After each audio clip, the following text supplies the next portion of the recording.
আসসালামু আলাইকুম। আলু এবং এখন মুরগির মাংস দিয়ে দিচ্ছে আলুর ভিতর সুন্দর একটা রেসিপির জন্য। এই আমরা রাইস কুকারই রান্না বান্না করবো আজকে।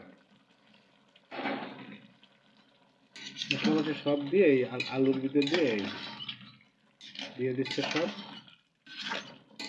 এই জলে পানি কাট দেবা, জলে পানি হবে এর ভিতরে। আরো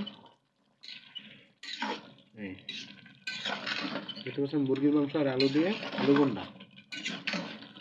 আমরা আলুর গাটি বলে আবার বগুড়ার বিখ্যাত। আমি করতে না হে কইতে পারে, সমস্যা নাই। রান্নাটা হইতেছে চমৎকার। আপনারা অবশ্যই সবাই দাওয়াত পাবেন, খাওয়ার পরে না, উঠেনের পরে দাওয়াত দেবো যে যে আসবেন আপনারা সবাই পাবেন, সমস্যা নাই।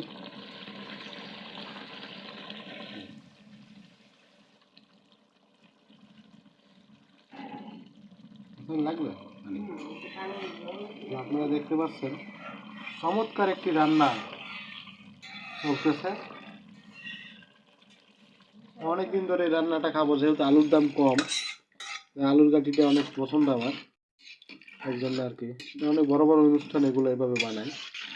আজকে আমরা নিজেরাই এটা বানাইয়া খাবো। না আর পানি দেওয়া যাচ্ছে না, একটু দেবা নাকি মনে করলে দাও। এখন অবশেষে কলিজাটা দিয়ে দিলাম, মুরগির কলিজাটা। মুরগির কলিজাটা দিয়ে দিল, অল্প দিয়ে, বেশি দিয়ে না। এটা মোটামুটি ভাবে আলুটা একটু ভাঙে গেলেই এটা আমরা উঠিয়ে ফেলবো। তো লম্বা ভিডিও আর করবো না, ঠিক আছে? লম্বা ভিডিওগুলো অনেক বড় বড় হয়।